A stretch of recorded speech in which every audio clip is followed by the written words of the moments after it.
موضوع الدرس في صفات الكمال لله تعالى سبحانه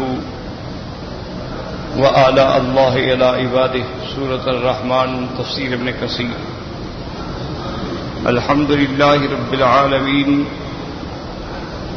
والصلاة والسلام على أشرف الأنبياء وسيد المرسلين سيدنا محمد وعلى آله وأصحابه أجمعين.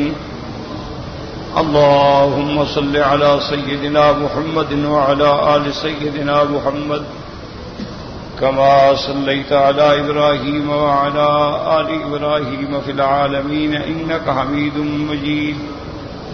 أعوذ بالله من الشيطان الرجيم. بسم الله الرحمن الرحيم. الرحمن علم القرآن خلق الإنسان علمه البيان. الشمس والقمر بحسبان والنجم والشجر يسجدان. والسماء رفعها ووضع الميزان ألا تطغوا في الميزان وأقيموا الوزن بالقسط ولا تخسروا الميزان. والأرض وضعها للأنام فيها فاكهة والنخل ذات الأكمام والحب ذو العصف والريحان. فبأي آلاء ربكما تكذبان. لا بشيء من نعم ربنا نكذب. سورۃ الرحمن جو ہے الحمدللہ جیسے آپ نے پہلے پڑھا ہے کہ یہ سور مدنیہ میں سے ہے، اور اللہ تبارک و تعالی نے اس کی ابتدا میں اپنی صفت کمال کا ذکر فرمایا کہ الرحمن. ایک تو اس سے کافروں کا رد ہے جو انکار کرتے تھے کہ ہم نہیں جانتے کہ رحمان کیا ہے، کہ جب حضور صلی اللہ علیہ وسلم نے صلح حدیبیہ فرمائی، حضرت علی رضی اللہ تعالیٰ عنہ نے کہا بسم اللہ الرحمن الرحیم، تو سہیل بن عمرو نے اعتراض کیا کہ ہم نہیں جانتے یا رسول اللہ من الرحمن، کہ رحمان کیا ہے. آپ لکھیں بھی اسم کا اللہم، ہم اللہ کا نام تو جانتے ہیں لیکن رحمان نہیں جانتے، تو اعتراض کیا تھا. اسی طرح دوسرے مقام پہ انہوں نے یہ بھی اعتراض کیا تھا کہ یعلمہ بشر، محمد مصطفیٰ صلی اللہ علیہ وسلم کو ایک آدمی سکھلاتا ہے، پڑھاتا ہے، اور آپ فرماتے ہیں کہ یہ اللہ کا قرآن. اللہ نے رد فرمایا کہ الرحمن، جس کو تم نہیں جانتے، رحمان کا صفت کمال پہ نظر ڈالو. رحمان وہ ہے کہ جس نے سب سے بڑا انعام، سب سے بڑی نعمت اور اپنے پاک پیغمبر کو سب سے بڑا عظیم معجزہ عطا فرمایا. علم القرآن، جس نے قرآن پڑھایا. تو قرآن پاک جو ہے یہ نعمت عظیمہ ہے اور معجزہ عظیمہ ہے، اور یہ دستور حیات ہے، یہ منشور عالم ہے، یہ ہدایت انسانیت کا سب سے بڑا راہبر ہے. تو اللہ نے فرمایا کہ رحمان نہیں جانتے، وہ رحمان ہے. اور ساتھ دوسرے مقام پہ فرمایا قل ادعوا اللہ او ادعوا الرحمن ایما تدعوا، تم چاہے یا اللہ کہہ کر پکارو یا رحمان کہہ کے پکارو، یہ سب میرے اللہ کی صفات کمال ہیں، اللہ کی صفتیں ہیں، اللہ تبارک و تعالیٰ کی عظیم صفات ہیں. ان میں سے یہ صفت رحمان، یعنی ان بڑی رحمت والا جس کی رحمت اپنے تو اپنے دشمنوں کو بھی فیض پہنچاتی ہے. تو عظیم کیوں قرآن کیوں بھیجا تھا کہ ہدایت عالم. علم القرآن، بعض مفسرین فرماتے ہیں علم جبرائیل القرآن، اللہ نے جبریل علیہ السلام کو قرآن پڑھایا. جیسے کہ حدیث مبارک میں آتا ہے کہ اللہ نے قرآن کو حضرت جبریل علیہ السلام پہ خود پڑھا ہے. یہ اللہ کا کلام ہے. اللہ تبارک و تعالیٰ کی شان یہ ہے. اس لیے علماء فرماتے ہیں کہ تورات عظیم کتاب ہے، انجیل ہے، زبور ہے، صحائف ہیں، لیکن وہ سب کتاب ہیں کہ اللہ نے لکھا ہوا پیغمبروں کو عطا فرما دیا.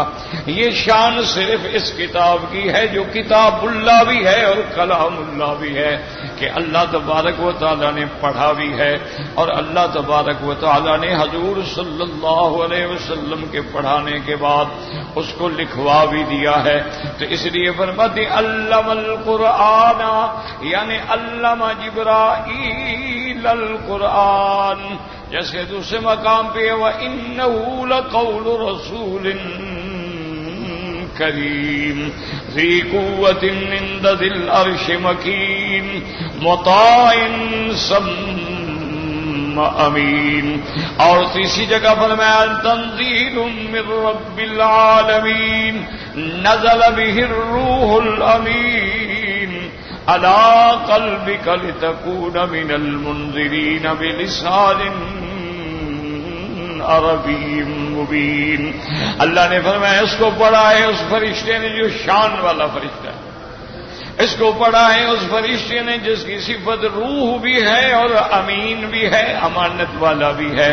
جیسے یہ روح ہمارے جسم کی حیات کا ذریعہ ہے، اسی طرح قرآن جو ہے یہ ہمارے ایمان کی حیات کا ذریعہ ہے. اس لیے اللہ تبارک و تعالی نے جبریل کی صفت بھی فرمایا روح الامین، اور اللہ نے قرآن کو بھی فرمایا کذالک اوحینا الیک روحا من امرنا.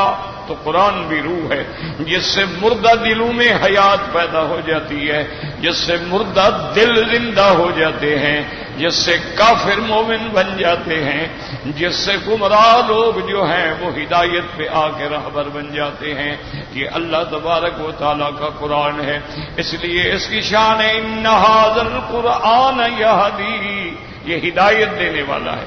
قرآن پاک پہلی کتابوں کی تصدیق کرنے والا ہے، اور ہدایت کس چیز؟ یہدی الی الحق، حق کی طرف ہدایت کرنے والا، وإلی طریق مستقیم. اس لیے اللہ نے اس کو قرآن بھی فرمایا انہ لقرآن کریم. اور کہیں فرماتے ہیں الحمدللہ الذی انزل علی عبدہ الکتاب، اس کو اللہ نے کتاب بھی فرمایا. اسی طرح اللہ نے فرمایا ذالک الکتاب لا ریب فیہ ھدی للمتقین. قرآن ہدایت ہے، لیکن ان لوگوں کے لیے جو اللہ سے ڈرنے والے ہیں، جو قرآن پہ غور و فکر کرنے والے ہیں، قرآن پہ عمل کرنے والے ہیں، قرآن کو سینے سے لگانے والے ہیں. تو اس لیے علماء فرماتے ہیں کہ علامہ جبرائیل، اللہ نے جبریل علیہ السلام کو پڑھایا، پھر جبریل علیہ السلام نے آ کے میرے آقا حضرت محمد مصطفیٰ صلی اللہ علیہ وسلم کو پڑھایا. اور بعض علماء فرماتے نہیں، سیدھا الرحمن علم القرآن، یعنی علم محمدن القرآن. وہ رحمان جس نے اپنے نبی حضرت محمد مصطفیٰ کو پڑھایا، کیونکہ اصل پڑھانے والے تو اللہ تبارک و تعالیٰ کی ذات ہے. اس لیے اللہ نے کسی جگہ واضح بھی فرمایا سنقرئک فلا تنسا، میرے محبوب ہم آپ کو ایسا پڑھا دیں گے کہ پھر آپ کبھی نہیں بھولیں گے. ہاں ہم اگر چاہیں تو بھلا دیں.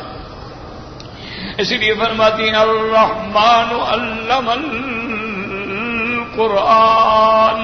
اس لیے علماء فرماتے ہیں کہ یہ قرآن ایک ایسی نعمت ہے، اس کے اندر تمہارے پہلے سے جو گزرے ہوئے ہیں ان کی بھی خبر ہے، اور اس کے اندر آنے والے زمانے کے بھی حالات ہیں، اور اس کے اندر تمہارے لیے احکام ہیں، حدود ہیں. اس میں تمہارے لیے نظام عالم ہے، ہدایت عالم کے لیے اس کے تمام احکام ہیں. اس لیے فرماتی ہیں وہ رحمان رحمت والا جس نے قرآن پڑھایا ہے. خلق الانسان، یہ بھی اس کی رحمت ہے کہ اللہ نے انسان کو پیدا فرمایا. یاد رکھو بعض علماء فرماتے انسان سے مراد حضرت آدم علیہ السلام ہے. چونکہ سب سے پہلا انسان حضرت آدم ہے، حضرت آدم ابو البشر ہیں، آپ سے پہلے کوئی انسان نہیں، سب سے پہلا انسان حضرت آدم علیہ السلام ہے۔ پھر آدم علیہ السلام کے بعد بی بی حوا ہے۔ اللہ نے آدم علیہ السلام کو مٹی سے اربع عناصر سے اپنے شان کن فیکون سے پیدا فرمایا۔ پھر اللہ نے بی بی حوا کو سیدنا آدم علیہ السلام کی بائیں پسلی سے زندہ نکالا، اور اس کے بعد اللہ نے آئندہ نظام جو ہے وہ میاں بیوی کے ملنے سے توالد و تناسل کا سلسلہ قائم فرمایا۔ اس لیے اللہ فرماتے ہیں خلق الانسان، اللہ نے انسان کا ذکر کیا، ورنہ ہر چیز کے پیدا کرنے والا اللہ تبارک و تعالی ہے، خالق کل شیء، ہر چیز کا، لیکن انسان کا ذکر کر کے انسان کی عظمت کا اظہار کیا کہ ساری مخلوق میں شان والا جو ہے وہ انسان ہے۔ وَلَقَدْ كَرَّمْنَا بَنِي آدم، اللہ نے بنی آدم کو عزت دی، تکریم دی۔ وَحَمَلْنَاهُمْ عَلَى الْبَرِّ وَالْبَحْرِ، اللہ نے صحراؤں اور دریاؤں کو بھی انسانوں کے تابع کر دیا۔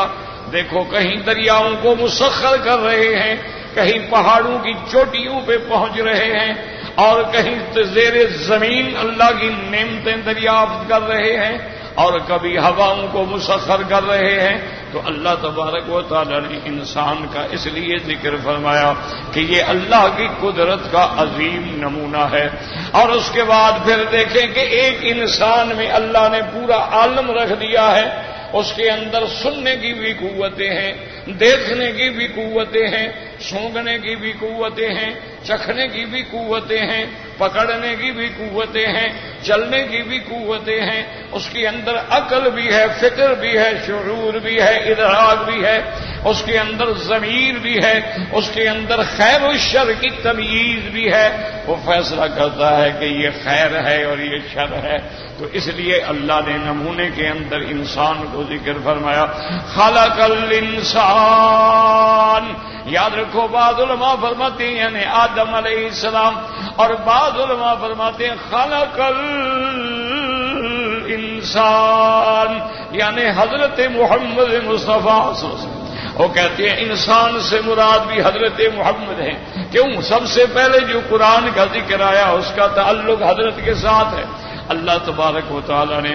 اور پھر تمام انسانیت کا سرتاج اور تمام انسانوں میں افضل، اعلی، اجمل، ارفع جو ہے وہ حضرت محمد مصطفیٰ ہے صلی اللہ علیہ وسلم۔ حضرت آدم علیہ السلام ابا ہے، لیکن حضور نے فرمایا اللہ نے مجھے ایسی شان دی ہے کہ قیامت والے دن لواء الحمد فی یدی، حمد کا پرچم میرے ہاتھ میں ہوگا۔ ابونا آدم تحت لوائی ولا فخر لی، ابا آدم بھی میرے پرچم کے نیچے ہوں گے، ابا ابراہیم بھی میرے پرچم کے نیچے ہوں گے۔ میں فخر نہیں کرتا بلکہ اللہ کی نعمتوں پہ شکر ادا کرتا ہوں کہ اللہ تبارک و تعالی نے، اور خدا کی شان دیکھیں کہ سب سے آخر میں بھیجا اور سب سے اعلیٰ بنا دیا صلی اللہ علیہ وآلہ آلہ وصحابہ وسلم۔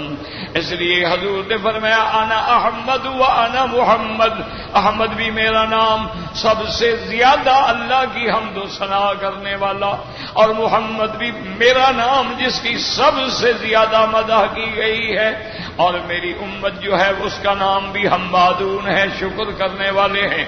اور قیامت والے دن لواء الحمد جو ہے وہ بھی میرے ہاتھ میں ہوگا۔ اور شفاعت کبریٰ سے پہلے علمنی محامد لم یعرفنی الآن، اللہ مجھے اپنے حمد بتلائیں گے، سکھلائیں گے جو میں اب نہیں جانتا، اور ان محامد سے میں اللہ تبارک و تعالیٰ کے عرش کے نیچے سجدہ کر کے اللہ کا شکر کروں گا۔ تو اس لیے بعض علماء فرماتے ہیں اس سے مراد بھی حضرت محمد مصطفیٰ ہے، کیونکہ آپ سے اعلیٰ کوئی انسان پیدا ہی نہیں ہوا ہے اور نہ پیدا ہوگا۔ اللہ تبارک و تعالیٰ نے آپ کو جو شرف دیا ہے آپ کا کوئی مقابل نہیں ہے۔ آپ کی شان رسالت، آپ کی شان نبوت، آپ کی شان خاتمیت، آپ کی شان رحمت، آپ کی سیرت، آپ کی صورت، آپ کا کردار، آپ کی گفتار، آپ کا پیار، آپ کی محبت، آپ کی عنایت، آپ کی سخاوت دنیا میں کوئی مثال ہی نہیں دے سکتا میرے محمد مصطفیٰ صلی اللہ علیہ وسلم کی. اس لیے بعض علماء فرماتے خلق الانسان یعنی محمد انصر. ایک دوسرا قول. تیسرا قول یہ ہے کہ خلق الانسان جن سے انسان، کہ اللہ نے انسان بنایا. دیکھو انسان جو ہے گویا ایک عالم اصغر ہے. اس لیے اللہ فرماتے ہیں میرے بندے مجھے پہچاننا ہے تو اپنے اندر غور کر لو گے. وفی انفسکم افلا تبصرون. اپنے اندر غور کر لو کہ میں نے کیسے نظام بنا دیا، کیسے تجھے عقل دی ہے، کیسے تجھے فہم دی ہے، کیسے تجھے دیکھنے کی قوتیں دی ہیں، کیسے تمہیں سمجھنے کی قوتیں دی ہیں. جیسے تمہارے اندر میں نے قوات کا اجتماع کر دیا ہے، قوات علمیہ عطا فرمائی، قوات عملیہ عطا فرمائی ہیں، قوات حیوانیہ عطا فرمائی ہیں، قوات ملکیہ عطا فرمائی ہے. سب ایک انسان کے اندر یہ ساری قوتیں ہیں. اور انسان جب ترقی کرتا ہے یاد کرو پھر وہ فرشتوں سے بھی بڑھ جاتا ہے. اور انسان جب کار مذلت میں گرتا ہے تو شیطان سے بھی نیچے چلا جاتا ہے. تو اس لیے بعض علماء فرماتے ہیں خلق الانسان یعنی جن سے انسان، علمہ البیان.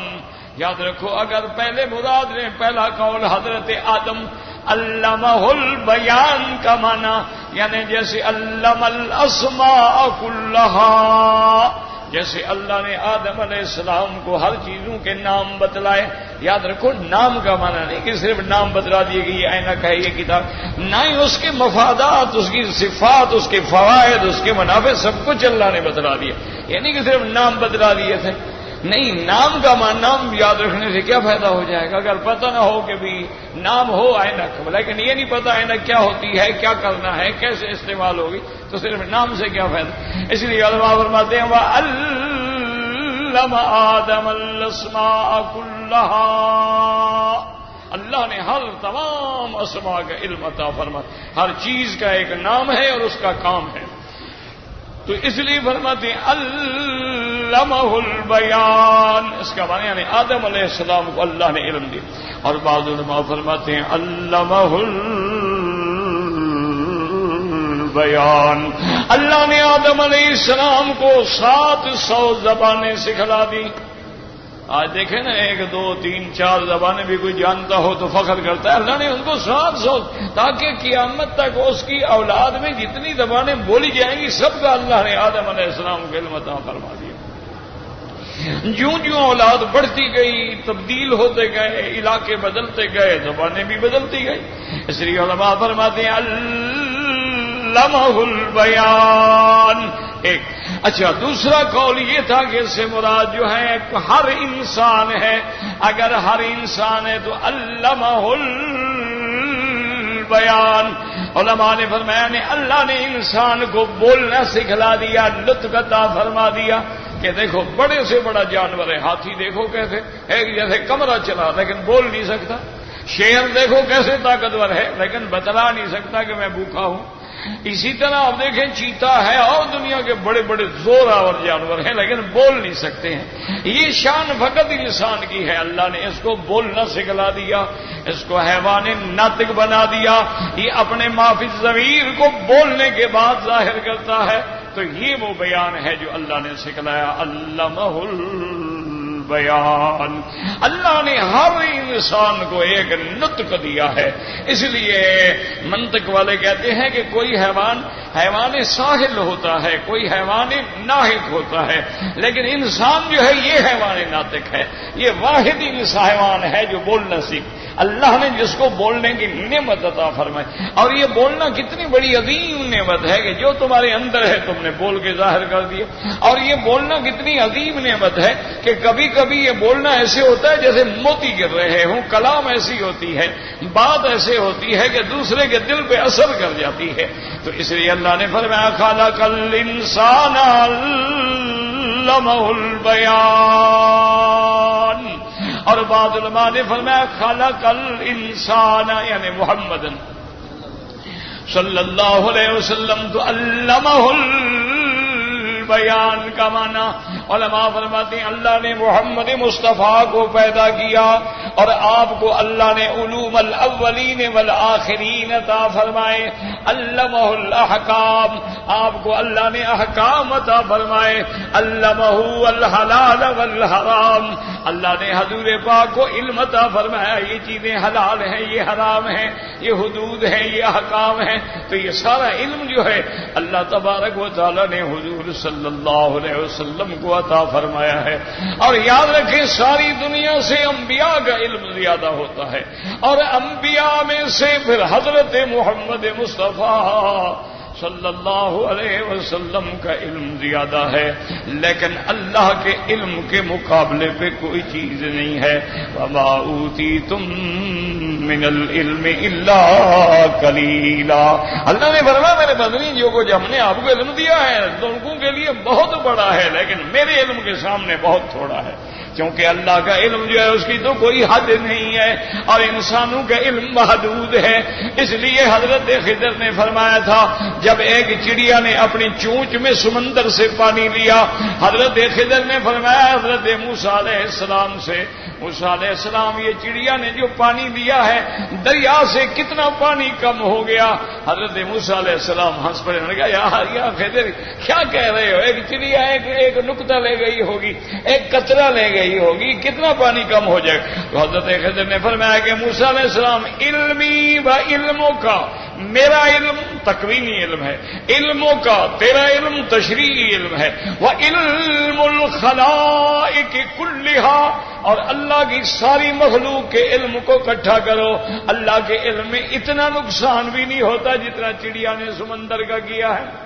اللہ کا علم اتنا بھی کم نہیں ہوتا کیوں سمندر کی تو پھر بھی ایک حد ہے نا پانی کی بھی تو ایک حد ہے نا کہ چلو سمندر ہے اس کا تو پیمائش کی جائے. اللہ کے علم کو کون محدود کر سکتا ہے. اللہ تبارک و تعالیٰ کا علم تو ایسا ہے کہ ان اللہ قد احاط بكل شیء علما یہ اس کا کمال دیکھیں اللہ کی شان ہے. آج ہی میں پڑھ رہا تھا ایک اخبار میں کہ ایک فرانسیسی کوئی بہت بڑا سائنٹسٹ ہے ڈاکٹر ہے سائنسدان ہے بڑا عالم ہے اس نے پانی پہ تحقیق کی ہے تو اس کو ایک مسلمان نے زمزم دیا تھا تو اس نے زمزم پہ جب تحقیق کی ہے اور دنیا کی جدید لیبارٹریوں کے آلات سے جانچا ہے وہ کہتے ہیں میں حیران ہو گیا ہوں کہ ساری کائنات کا پانی جو ہے زمزم نرالا ہے. اور کہتے ہیں پھر میں نے اس کا یہ بھی تجزیہ کیا ہے کہ زمزم کے پانی کا ایک قطرہ لے لو اس میں جو قدرتی بلور بنتا ہے اگر اس کو دوسرے پانی کے 1000 قطرے میں ڈال دو تو یہ پانی ان سب پر وہی اثر کر دیتا ہے یعنی وہ بھی اسی طرح ہو جاتے ہیں جیسے زمزم کا پانی ہوتا ہے. یعنی اس کا ایک قطرہ جو ہے وہ 1000 قطرے پہ اثر کر جاتا ہے اس کو اپنے جیسا بنا دیتا ہے. اور نے کہا میں حیران ہو گیا ہوں کہ دنیا کا اور کوئی پانی نہیں ہے جس کے اندر یہ صفات ہو. اور اس نے کہا کہ یہ واحد پانی ہے یعنی زمزم کا پانی ہے کہ اس کو ہم جتنی ریسائکلنگ کرتے ہیں لیکن اس کے اندر اللہ نے وہ جو بلور رکھا ہے وہ ختم ہی نہیں ہوتا. تو اس لیے اس نے کہا کہ دوسرا میں نے یہ دیکھا کہ ایک مسلمان کچھ پڑھ کے پانی پہ دم کرا. میں نے کہا کیا یہ کیا کرتے ہو بھائی. اس نے کہا ہم قرآن شریف پڑھتے ہیں اور اس کی آیات دم کر دیتے ہیں بیماریوں کے لیے اس کے لیے. میں نے کہا یار یہ وہ کرنے سے کیا ہو جاتا ہے بھائی قرآن تم نے پڑھا ہے پانی سامنے رکھا ہے اور پڑھ کے تم نے تو اس میں قرآن شریف کیسے اس میں چلا گیا. ہم نے کہا یار تو مسلمان بھی عجیب قوم ہو. انہوں نے کہا مجھے سمجھ نہیں آتا ہے کہ تم نے قرآن پڑھا ٹھیک ہے آگے پانی رکھا اس میں تو اس ہوا میں قرآن شریف اندر چلا گیا اس کے. میں نے کہا ابھی ہم نے تو اسی طرح پڑھا ہے حدیث میں بھی ہے اور علماء بھی کہتے ہیں. اور اس نے کہا اچھا ایسا کرو 2 بوتلیں لے آؤ. 2 بوتلیں لے آیا ایک میں دونوں میں پڑھی. اس نے کہا اچھا ایک میں تم پڑھو. میں نے پڑھا، اس نے کہا اس پہ نہ پڑھو، اس نے کہا پھر میں دونوں کو لیبارٹری میں لے گیا، اس نے کہا خدا کی شان ہے جس پہ اس نے قرآن پڑھا تھا اس کے اندر اللہ نے اثرات ہی بدل دیے۔ اب میں حیران ہو گیا، بھئی اس میں تو نہیں ہے، اس میں تو اس نے پھونک نہیں ماری، اس میں کچھ نہیں، اس میں جو پھونک ماری ہے اس کے قرآن کے اثرات جو ہے اس پانی میں آ گئے۔ اور نے کہا اس کو پھر میں نے متعدد بار یعنی چیک کیا ہے کہ پتہ نہیں میں بھول گیا ہوں، مجھ سے غلطی ہو گئی ہو، سمجھنے کے اندر دھوکہ ہو گیا، لیکن میں جب بھی آزماتا رہا پھر میں نے کہا، کہتے ہیں میں نے خود بھی تجربہ کیا کہ بسم اللہ الرحمن الرحیم تو پانی بدل گیا۔ تو اس کے بعد مجھے سمجھ آیا کہ اللہ تبارک و تعالیٰ نے کیسی عظیم نعمت عطا فرمائی۔ اس لیے بعض علماء فرماتی ہیں کہ اللہ تبارک و تعالیٰ نے حضور صلی اللہ علیہ وسلم علمہ البیان، آپ کو وہ علوم دیے جو کائنات جانتی نہیں ہے۔ ایمان سے کہیں، سرزمین مکہ میں پیدا ہونے والا نبی، آمنہ کے گھر میں پیدا ہونے والا لال، جو کسی مدرسے میں نہیں گیا ہے، وہ آسمانوں کی اور جنت کی اور آدم کی اور حوا کی خبر دے رہا ہے۔ دیکھیں نا، اصولی بات ہے، اگر اللہ قرآن میں حضرت آدم اور حوا کا ذکر نہ فرماتے، ایمان سے کہیں کسی کو پتا ہوتا؟ کوئی دنیا کا علم جو ہے بتلا سکتا کہ آدم کیسے پیدا ہوا؟ کوئی دنیا کا علم بتلا سکتا تھا کہ آدم کو فرشتوں نے سجدہ کیا؟ کوئی دنیا کے علم بتلا سکتا تھا کہ شیطان نے آدم کو بہکایا اور اس کے سامنے جھوٹی قسمیں کھائیں؟ کوئی دنیا کا علم بتلا سکتا تھا کہ آدم علیہ السلام نے ایک درخت کو چکھا اور آپ کا لباس اتر گیا اور پھر آپ کو جنت سے اتارا گیا؟ کون بتلا سکتا تھا یہ بات؟ یعنی وہ چیزیں جو کائنات کے انسانیت کے پیدا ہونے سے بھی پہلے جو سب سے پہلا انسان ہے اس کی خبر دینے والے جو ہیں وہ حضرت محمد مصطفیٰ صلی اللہ علیہ وسلم۔ اس لیے علماء نے فرمایا الرحمن علم القرآن خلق الانسان علمہ البیان۔ اس لیے قرآن بعض علماء کہتے ہیں رحمان رحمت والا جس نے محمد مصطفیٰ کو قرآن پڑھایا اور جس نے محمد مصطفیٰ کو پیدا فرمایا اور جس نے محمد مصطفیٰ کو علوم اولین و آخرین عطا فرمائے، یعنی وہ علم بھی عطا فرمائے جو ابھی دنیا میں نہیں آئے۔ ابھی حضور بتلا رہے ہیں کہ دجال آئے گا، ابھی حضور باغ بتلا رہے ہیں کہ یاجوج و ماجوج نکلیں گے، ابھی حضور بتلا رہے ہیں کہ جبل صفا پہاڑ جو ہے اس سے ایک جانور نکلے گا اور انسانوں کی طرح بولے گا۔ اسی طرح حضور فرما رہے ہیں کہ مہدی آئے گا، اسی طرح حضور باغ فرما رہے ہیں کہ حضرت عیسیٰ ابن مریم اتریں گے، اسی طرح حضور فرما رہے ہیں کہ دجال کو ختم کریں گے اور صلیب کی قوتوں کو توڑ ڈالیں گے اور پوری دنیا میں اسلام کا پرچم لہرا جائے گا۔ یہ خبر جو دے رہے ہیں کس نے خبر دی ہے؟ اللہ کے سوا۔ اس لیے علماء نے فرمایا کہ آپ کو اللہ نے اچھا یہ چیزیں کس نے بتلا دی ہیں کہ جناب یہ جانور حلال ہیں، یہ جانور حرام ہیں، یہ پرندے حلال ہیں، یہ پرندے حرام ہیں، تجارت حلال ہے، سود حرام ہے، لاٹری حرام ہے، جوا کھیلنا حرام ہے، یہ جو معمے حل کرتے ہو معمے حل کر کے پیسے کمانا حرام ہے۔ کیونکہ ہزار لاکھ بندے نے مثلا ایک معمے کے حل کرنے کی فیس بھیجی ہے اور انعام تو ایک کو ملا ہے، تو ان سب کا پیسہ ایک ہی جیب میں آئے گا۔ یہی تو جوا ہوتا ہے نا کہ ایک پتا پھینکا اور پیسے آ گئے۔ تو ان چیزوں کو بتے تو اللہ نے اپنے نبی کو علم، اس لیے فرماتے ہیں خلق الانسان علمہ البیان۔ اگر ہم عام انسان نے اللہ نے بولنا سکھلایا، اللہ تبارک و تعالی نے انسان کو حق اور باطل کی تمیز عطا فرما دی، اللہ نے انسان کو بھی علم دیا ہے کہ یہ مسجد ہے، یہ مندر ہے، یہ حلال ہے، یہ حرام ہے، یہ جائز ہے، یہ ناجائز ہے، یہ اچھائی کے کام ہیں، یہ برائی کے کام ہیں۔ اب دیکھو ہر بندہ جانتا ہے کہ کسی کو السلام علیکم کہنا اچھی بات ہے، گالی دینا جو ہے وہ بری بات ہے، کسی کی تعریف کرنا جو ہے وہ اچھی بات ہے، کسی کی غیبت کرنا جو ہے بری بات ہے۔ ہر بندے کو پتا ہے، کون بندہ نہیں جانتا کہ گالی دینا اچھا کام ہے یا برا کام ہے؟ ہر بندے کو اللہ نے علم عطا فرما دیا، اللہ نے بتلا دیا ہے کہ یہ آگ ہے جلا ڈالے گی، یہ پانی ہے آگ بجھا ڈالے گا، اور بتلا دیا ہے کہ یہ مشرق ہے، یہ مغرب ہے، یہ شمال ہے، یہ جنوب ہے۔ ہر انسان کو پتا ہے انسان کو بتلا دیا ہے یہ طلوع ہے، یہ غروب ہے، یہ سورج ہے، یہ چاند ہے، یہ دھوپ تمہارے لیے یہ فائدہ رکھتی ہے اور رات کی جو اندھیرا ہے وہ یہ۔ تو اس لیے بعض علماء نے فرمایا انسان سے مراد جو ہے جن سے انسان، خلق الانسان علمہ البیان۔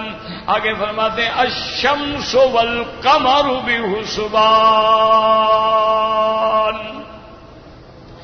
اللہ کے قرآن کی شان دیکھیں کہ اللہ نے دو چیزیں جو ہیں عالم علوی کی ذکر کی ہیں اور دو چیزیں جو ہیں عالم سفلی کی ذکر کی ہیں۔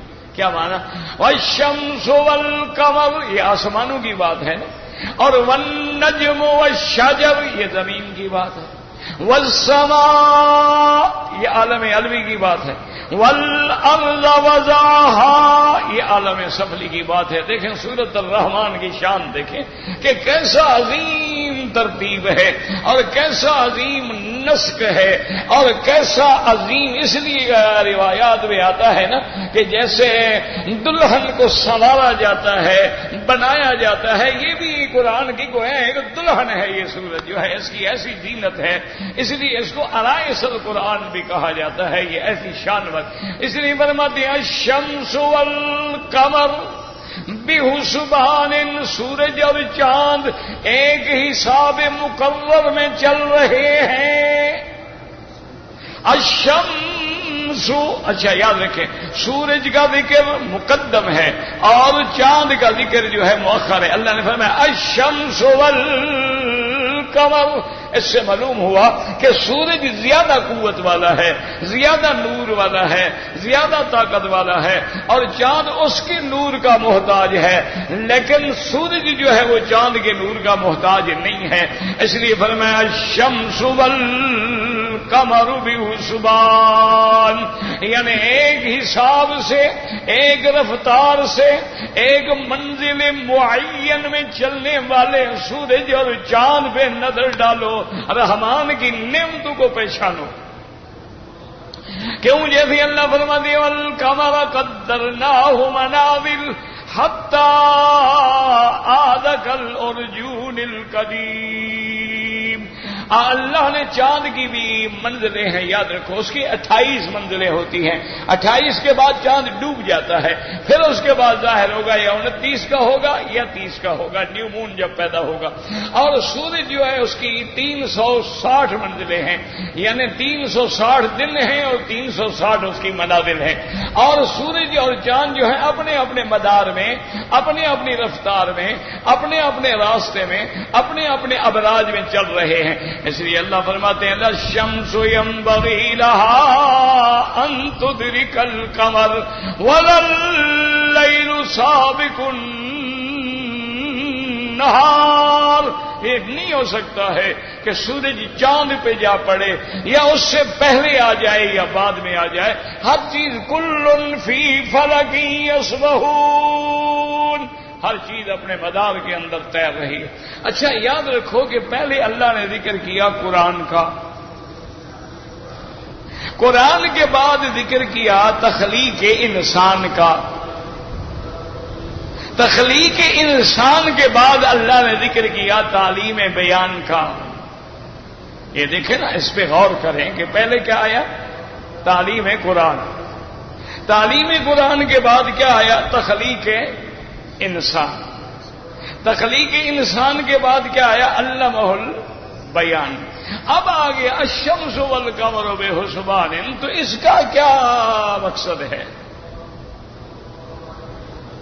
بات کو سمجھیں، اللہ کے قرآن کو سمجھا کریں اور دعا کرو اللہ ہمیں قرآن پڑھنے، پڑھانے، سمجھنے، سمجھانے اور اس پہ عمل کرنے کی توفیق عطا فرمائے، اور قیامت میں قرآن ہماری شفاعت کرنے والا ہو، قرآن ہمیں راہ دکھانے والا ہو، قرآن ہمیں راستہ دے کے جنت میں پہنچانے والا ہو۔ اللہ قرآن کو قیامت میں ہمارے لیے گواہ بنائے، ہمارے اوپر نہ گواہ بنا دیں۔ اس لیے حضرت عمر اور صحابہ کہتے تھے لوگوں قرآن پڑھو، قرآن کی پیروی کرو، قبل اس کے کہ پھر قرآن تمہارے اوپر گواہ نہ بن جائے کہ قیامت میں قرآن کہے گا نا مولا رب اتخذوا هذا القرآن مہجورا، مولا یہ وہ بندے ہیں تیرے جنہوں نے قرآن کو چھوڑ دیا تھا۔ اور آج بھی دیکھ لیں کہ دنیا میں قرآن پہ عمل کرنے والے کتنی ہیں اور قرآن کو چھوڑنے والے کتنی ہیں۔ اسی لیے کسی شاعر نے کہا تھا نا کہ قرآن بھی اللہ کے دربار میں فریاد کرے گا کہ میرا مولا طاقوں میں سجایا جاتا ہوں، دھو دھو کے پلایا جاتا ہوں۔ مجھے آپ نے اسی لیے بھیجا تھا کہ ریشمی غلافوں میں بند کر کے مجھے اونچی جگہ پہ رکھ دیا جائے۔ مجھے آپ نے اسی لیے بھیجا تھا کہ لوگ لکھ لکھ کے کاغذوں پہ دھو دھو کے تعویذ بنا کے پلاتے رہیں۔ آپ نے مجھے اسی لیے بھیجا تھا کہ جب کوئی مر جائے تو اس کے اوپر ہیلا و صدقہ و اسقاط کیا جائے۔ مجھے آپ نے زندوں کے لیے بھیجا تھا کہ مردوں کے لیے بھیجا تھا؟ مجھے اس لیے بھیجا تھا کہ کوئی بڑا آدمی مر جائے تو اس کی قبر پہ خیمہ لگا دو اور قاری بٹھا دو کرائے والے اور قرآن پڑھتے رہیں۔ تو اس لیے یاد رکھیں کہ اللہ نے یہاں دیکھو تعلیم قرآن مقدم ہے اور تخلیق انسان مؤخر ہے۔ یعنی اللہ نے پہلے فرمایا کہ ہم نے قرآن پڑھایا، پھر فرمایا ہم نے انسان بنایا۔ تو جب انسان بنے گا نہیں تو قرآن کون پڑھے گا؟ بھئی پہلے بچہ پیدا ہوگا تو پڑھنے جائے گا نا، پیدا ہونے سے پہلے تو نہیں پڑھنے چلا جائے گا نا۔ تو اب اصولاً تو یہ تھا نا کہ اللہ فرماتے ہم نے انسان بنایا، پھر اس کو ہم نے قرآن پڑھایا، لیکن اللہ نے قرآن کے علم کی بات پہلے کی اور انسان کے پیدا ہونے کی بات بعد میں کی ہے، سمجھو۔ اس لیے علماء نے فرمایا اللہ نے تنبیہ کی میرے بندے اگر تمہیں قرآن کا علم نہیں ہے تو گویا تیرا دنیا میں آنا نہ آنا برابر ہے، تم انسان ہی نہیں تم جانور ہو۔ اگر اس لیے کہ علم قرآن اتنا اہم ہے اس کو مقدم کر دیا کہ انسان کی انسانیت جو ہے وہ قرآن کے دامن سے ہے، اگر قرآن کو چھوڑو گے تو پھر تم کیا ہو؟ تو آئے گا کل انعام بل ہم اضل۔ اچھا اب دوسری بات سمجھیں کہ پھر یہاں شمس و قمر کا ذکر کیوں آ گیا؟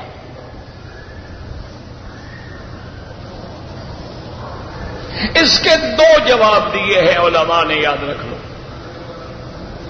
اس کا ایک جواب تو علماء نے دیا ہے نا کہ اللہ اپنی نعمتیں گنوا رہے ہیں نا کہ ہم نے قرآن پڑھایا، ہم نے انسان بنایا، ہم نے بولنا سکھلایا، تو وہاں اللہ نے ان نعمتوں کا بھی ذکر کیا ہے کہ جیسے ہر بندے کو بولنے کا پتہ ہے، ہر بندے کو سورج کا بھی پتہ ہے اور چاند کا بھی پتہ ہے۔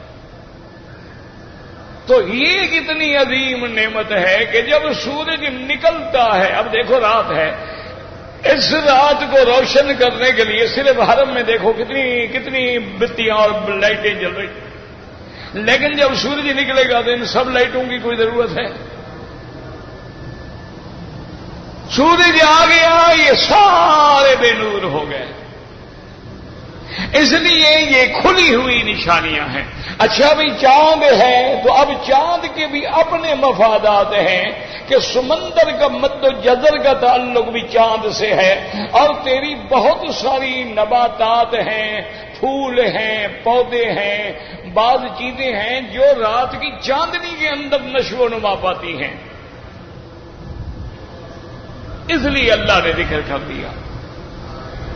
اور بعض علماء نے اس کا دوسرا جواب دیا، انہوں نے کہا اصل بات یہ ہے کہ جیسے حضرت ابراہیم علیہ السلام کا مناظرہ ہوا تھا نمرود سے، تو نمرود نے پوچھا تھا نا کہ ابراہیم علیہ السلام تمہارا خدا کیا کرنے کا؟ فرمایا ربی الذی یحیی و یمیت، میرا خدا جلاتا بھی ہے اور مارتا بھی ہے۔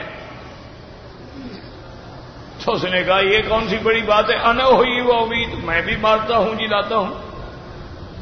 اس نے ایک قیدی جس کو سزائے موت ہوئی تھی جاؤ وہی چھوڑ دیا، انہوں نے کہا دیکھو اس کو میں نے جلا دیا، اور ایک بندے کو بلا کے گردن اڑا دیا، دیکھو اس کو میں نے مار دیا، تو مارتا جلاتا تو میں بھی ہوں، تو لہذا میں بھی خدا ہوا۔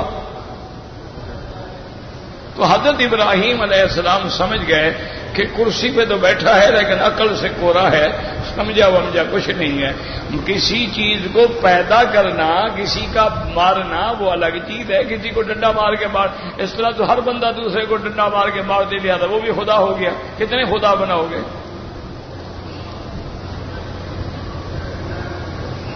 اسی طرح کوئی بندہ قید خانہ توڑ کے قیدیوں کو نکال لے جائے تو وہ بھی زندہ کرنے والا ہو گیا۔ کہتے پاگل ایسے سمجھے ہی نہیں کہ میں نے کیا کہا ہے۔ زندہ کرنا اور مارنا وہ تو چیز ہی الگ ہے۔ لیکن ابراہیم علیہ السلام سمجھ گئے کہ بظاہر جو اس نے کہا ہے، عام لوگ تو پھر بھی دھوکے میں آ جائیں گے، ہاں دیکھو جی اس نے بھی تو ایک آدمی کو مار دیا نا، اس نے بھی ایک سزائے موت والے کو بچا دیا نا، ان کو سمجھ ہی نہیں آئے گا۔ تو نے کہا ان اللہ یاتی بالشمس من المشرق فاتی بہا من المغرب۔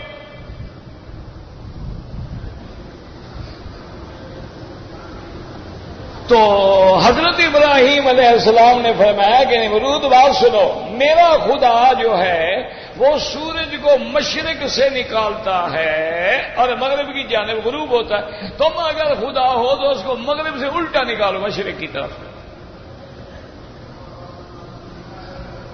ان اللہ یاتی بالشمس من المشرق فاتی بہا فبہت الذی کفر۔ عام مفسرین کہتے ہیں کہ کافر جو تھا وہ حیران ہو گیا، ہکا پکا ہو گیا، اب کیا کرے جی، کیسے سورج کو پھیرے؟ اب اس کا کیا جواب ہو سکتا ہے؟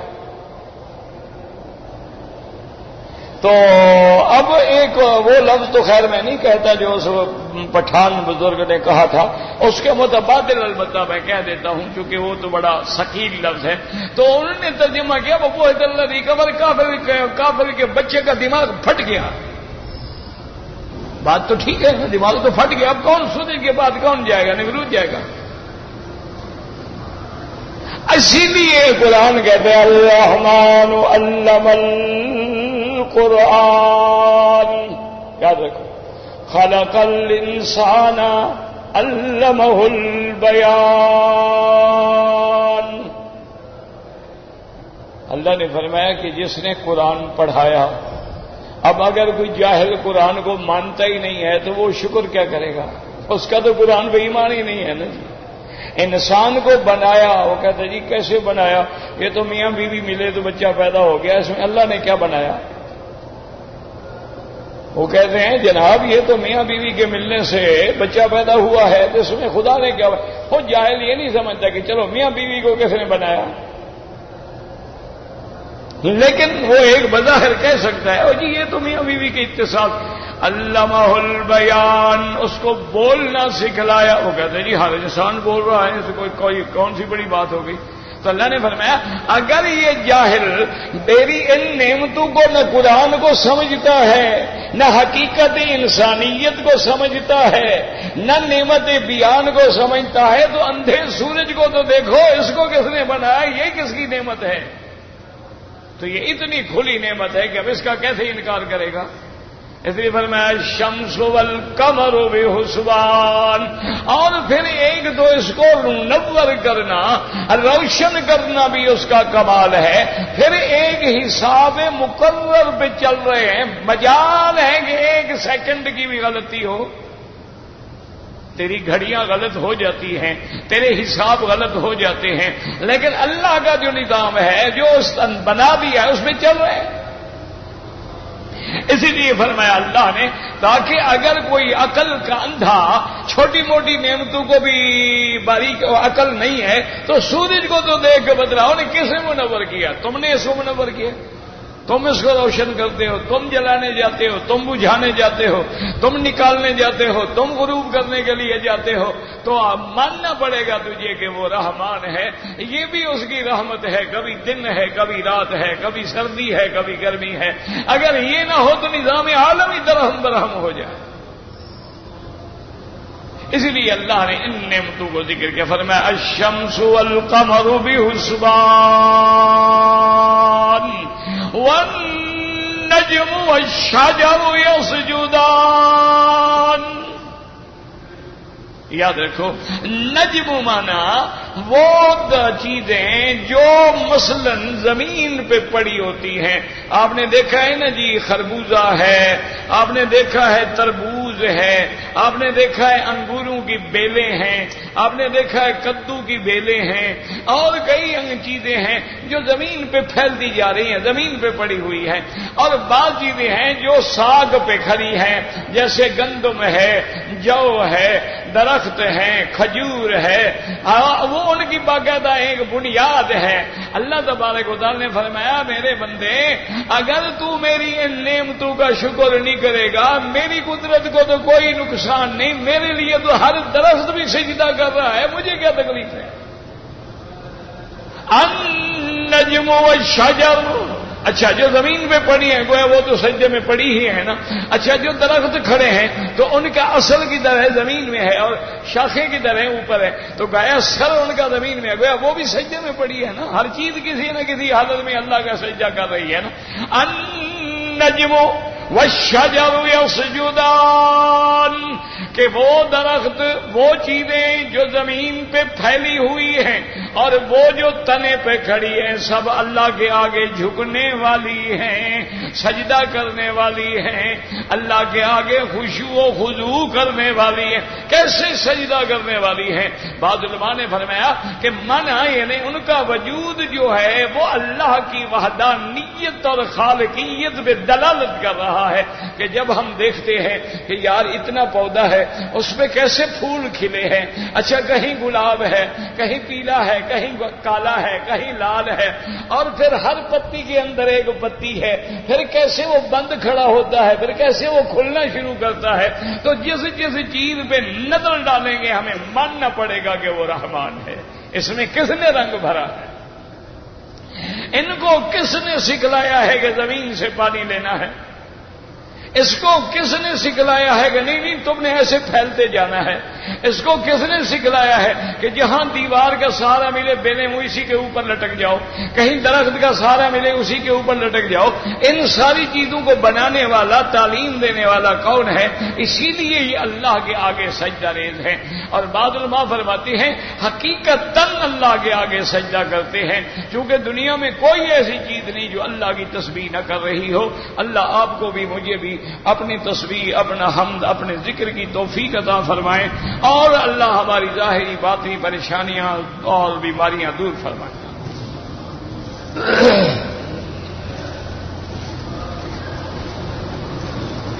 کہتے جی کہ ہم حج ٹرمینل جدہ پہ کام کرتے ہیں، تو میرا بھائی آپ حج افراد کا احرام باندھیں، وہ آپ کے لیے زیادہ بہتر بھی ہے اور زیادہ آسان بھی ہے، کہ آپ کو عمرہ نہیں کرنا ہوگا، آپ کو کچھ بھی نہیں کرنا ہوگا۔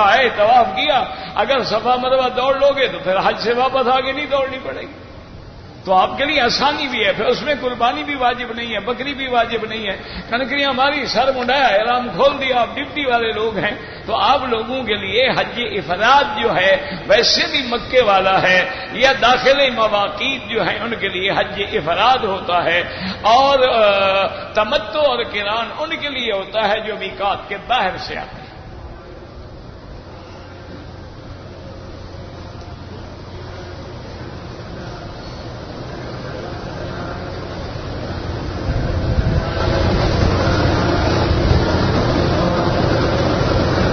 کہتے جی کہ میں جو ہے 500 ریال تھے، میں ان کو باہر رکھ کر گیا تھا اور میں نے غسل کیا، میرے کمرے میں 4 آدمی ہیں، واپس آیا تو میرے پیسے نہیں تھے۔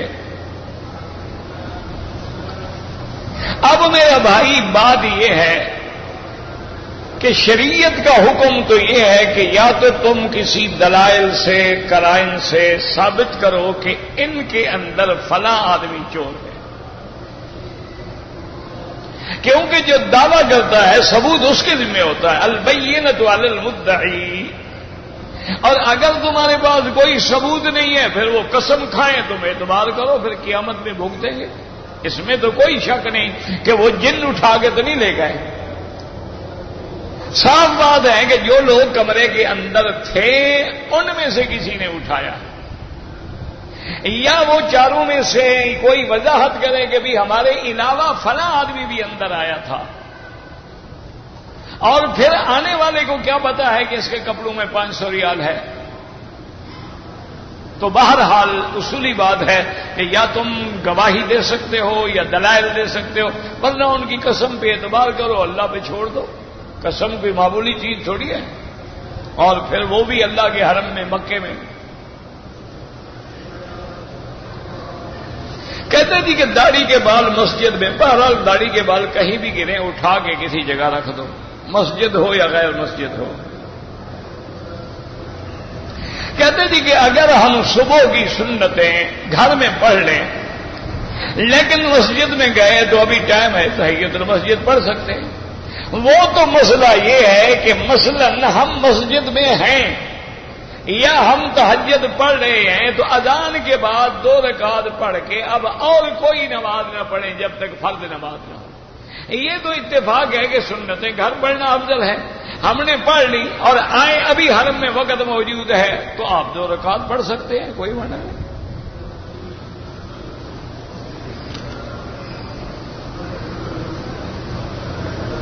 کہتے ہیں جی کہ کسی مسئلے پر ہمیں شیطان وسوسے ڈالتا ہے تو ہم آپ سے مسئلہ پوچھتے ہیں، آپ ناراض ہوتے ہیں۔ شیطان کے وسوسے ڈالنے کا تعلق مولوی مکی سے پوچھنے سے تو ہے ہی نہیں، اسی لیے میں ناراض ہوتا ہوں نا۔ شیطان وسوسہ ڈالے تو آپ پڑھیں اعوذ باللہ من الشیطان الرجیم، شیطان وسوسہ ڈالے تو آپ پڑھیں لا حول ولا قوت الا باللہ العلی العظیم، شیطان وسوسہ پڑھے تو آپ پڑھیں قل اعوذ برب الناس ملک الناس الہ الناس، وسوسہ ختم ہو جائے گا۔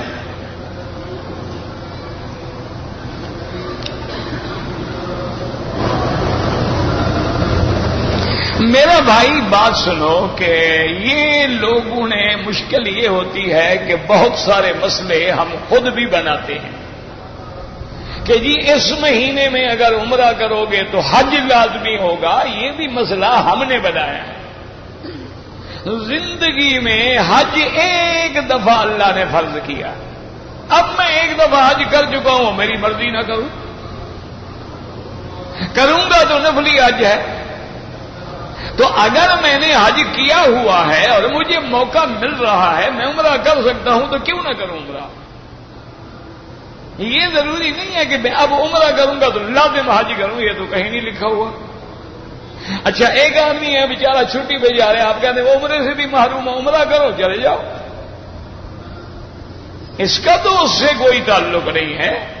وہ تو اگر کوئی آدمی تمتع کی نیت کر کے اپنے ملک سے آ رہا ہے اور اس نے عمرہ کیا ہے تو اسی سال وہ حج بھی کرے گا۔ یہ معنی نہیں کہ ہر بندہ جو بھی عمرہ کرتا جائے اس کے ذمہ حج ہو گیا۔ حج تو زندگی میں ایک دفعہ ہوتا ہے، 10 دفعہ تو ہوتا ہی نہیں۔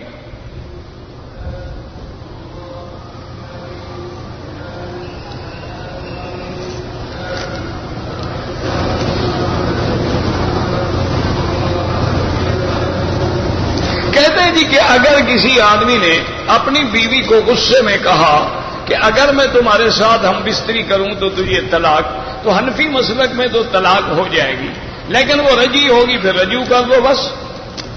لیکن بہتر یہ ہے کہ اس قسم کے مسائل جو ہیں دارالافتاء سے جا کے پوچھا کرو۔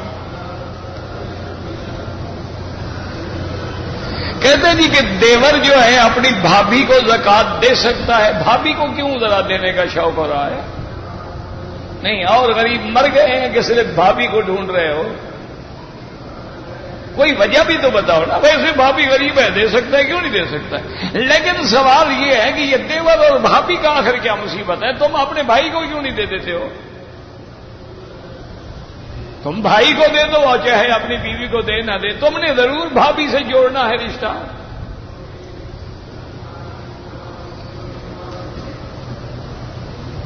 کہتے ہیں جی کہ میں نے طواف کرنے کے بعد جب صفا مروہ دوڑا تو میرا وضو نہیں تھا، کوئی بات نہیں، صفا مروہ ہو جاتا ہے، بغیر وضو کے بھی ہو جاتا ہے، لیکن بہتر یہی ہے میرا بھائی کہ وہ بھی تو ایک مشعر عظیم ہے نا، کوشش کیا کرے، وضو نہیں ہے جاؤ وضو کر کے آگے پھر شروع کر دو، کوئی مسئلہ ہی نہیں، ویسے اگر کر لیا تو ہو جائے گا۔ کفن کو زمزم سے دھونا کوئی نہ حدیث میں ہے نہ اللہ کا حکم ہے اور نہ صحابہ نے کبھی ایسا کیا، یہ تو ہم لوگوں نے ایک تخیل بنایا ہے کہ بھئی برکت والا پانی ہے، لیکن میرا بھائی نہ کفن چھڑوائے گا نہ زمزم چھڑوائے گا، دعا یہ کرو خاتمہ ایمان پہ ہو بس۔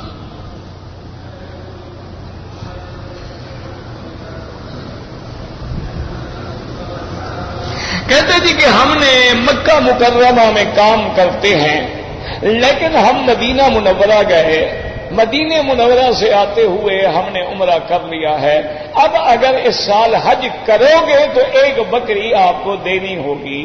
بعض علماء فرماتے ہیں یہ دم تمتع ہوگا، چونکہ آپ کا تمتع ہو گیا، عمرہ کر کے اب آپ نے احرام کھول دیا ہے، اور بعض علماء فرماتے ہیں کہ تمہیں ان مہینوں میں عمرہ نہیں کرنا چاہیے تھا، اس لیے یہ جرمانے کی بکری ہے، تو بہرحال تمہیں ایک بکری دینی ہے اور انشاءاللہ حج تمتع ہو جائے گا۔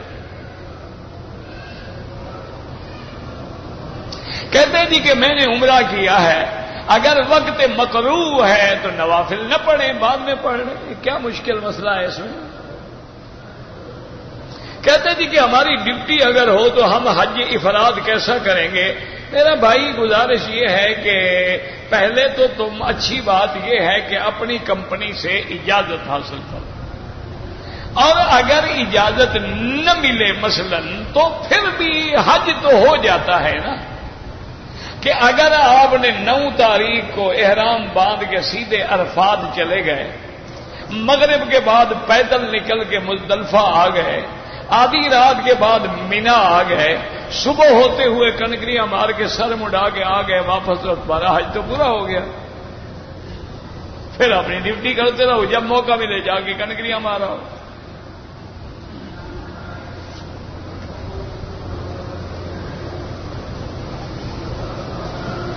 بہرحال آپ نے شوال میں عمرہ کیا ہے تو آپ کا حج انشاءاللہ تمتع ہی ہوگا۔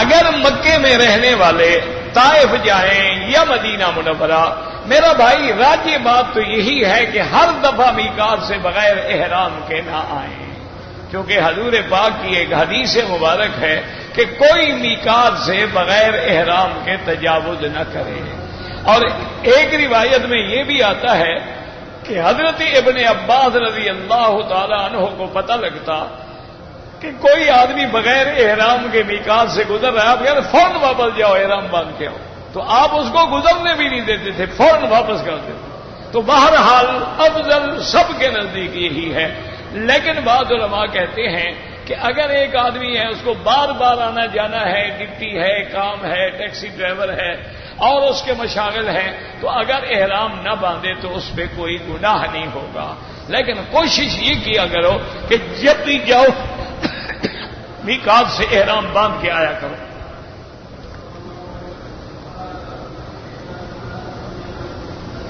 میرا 10,000 ریال گم ہو گیا ہے، کمرے میں 4 آدمی رہتے ہیں، تو آپ جانے وہ جانے، اس میں ہم کیا کر سکتے ہیں؟ یا تم ثابت کرو یا وہ قسم اٹھائیں۔ کہتے جی کہ میں مکہ مکرمہ میں رہنے والا ہوں، میں نے اپنا حج کیا ہوا ہے، میں اگر اپنے دادا یا دادی کا حج کروں بالکل حج بدل کر سکتے ہیں، اور آپ کا حج افراد ہوگا، مکے میں رہنے والوں کا تو حج ہوتا ہی افراد ہے۔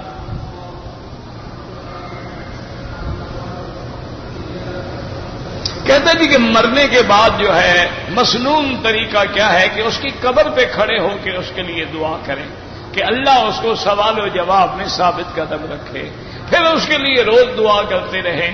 باقی یہ جو رواج ہیں کہ تیسرے دن ہم نے کل خوانی کرنی ہے، یا جمعراتیں یا چہل، یہ سب بدعات ہیں۔ اس کا نہ قرآن سے تعلق ہے، نہ حدیث سے تعلق ہے، نہ اجماع سے تعلق ہے، اور نہ قیاس سے تعلق ہے۔ کسی صحابی نے بھی کبھی کل خوانی نہیں کی ہے، نہ جمعراتیں کی ہیں، اور نہ انہوں نے جلیسیں کیے ہیں۔ یہ ایک رواج ہے، ہمارے ملکوں میں پڑ گئے ہیں۔ اللہ تبارک و تعالی ہمیں صحیح راستے پہ چلنے کی توفیق دیں۔ اللہم صلی علی سیدنا محمد وعلی آل سیدنا محمد وبارک وسلم۔